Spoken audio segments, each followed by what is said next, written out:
আমরা এখন আছি টাবর গাংচেন হোটেলে। তো হোটেলের ভিউটা তোমাদের একটু দিয়ে দিচ্ছি। হোটেলের ফার্স্ট ফ্লোর আর গ্রাউন্ড ফ্লোরেই রুম আছে। ভিউটা খুব সুন্দর। ফার্স্ট ফ্লোরে মোট এখানে 3টে আর এখানে 3টে রুম আছে। মোট 6টা রুম আছে। আর নিচের ফ্লোরেও 3-4টে রুম মনে হয় দেখেছি।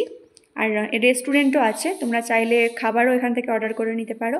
আর সবথেকে সুন্দর হলো এই জায়গাটা, সুন্দর একটা সিটিং এরিয়া আছে, বেশ অনেকজন মিলে আড্ডা দিতে পারবে বসে। ধরো কোনো বন্ধুর গ্রুপ এলো বা অনেক আত্মীয় স্বজন এলো, তো সবাই মিলে এখানটা বসে আড্ডা দিতে পারবে চা কফি নিয়ে।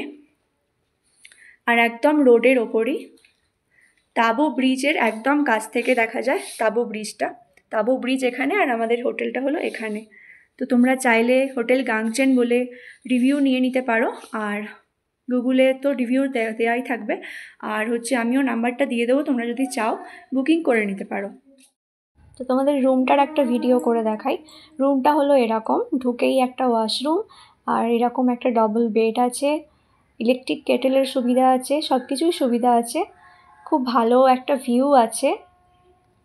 আমাদের এক রাতের জন্য এটার ভাড়া পড়েছিল পার রুম 2500 টাকা করে। এবার সিজন অনুযায়ী এটা চেঞ্জ হয়, যখন যেমন ডিমান্ড থাকে সেই অনুযায়ী ভাড়াও চেঞ্জ হয়ে যায়। এই রুমটার সবথেকে সুন্দর পার্ট হলো এটার ব্যালকনিটা। ব্যালকনিটা দেখলে তোমরা বুঝতেই পারবে, একদম পাহাড়ে ঘেরা চারিদিকটা। আর রাতের আকাশটা খুবই সুন্দর লাগছিল, তারা ভরা আকাশ দেখা যাচ্ছিল স্পষ্ট।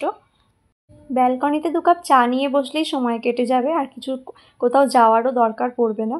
আর নদীর আওয়াজটাও এখান থেকে একদম স্পষ্ট শোনা যাচ্ছিল, যেহেতু একদম সামনেই নদীটা ছিল। তো এরপর তোমরা রেস্টুরেন্টের ভিডিওটা দেখে নাও। এখানে হলো রেস্টুরেন্ট নিচে একদম। আর খাবারের কোয়ান্টিটি খুবই ভালো ছিল, একটু কস্টলি ছিল বাট খুবই ভালো ছিল। খাবার একটু আগে থেকে অর্ডার দিয়ে রাখতে হয়, মিনিমাম আধ ঘন্টা 1 ঘন্টা আগে থেকে অর্ডার দিয়ে রাখতে হয়, কারণ ওরা সেটা বানিয়ে একদম গরম গরম সার্ভ করে।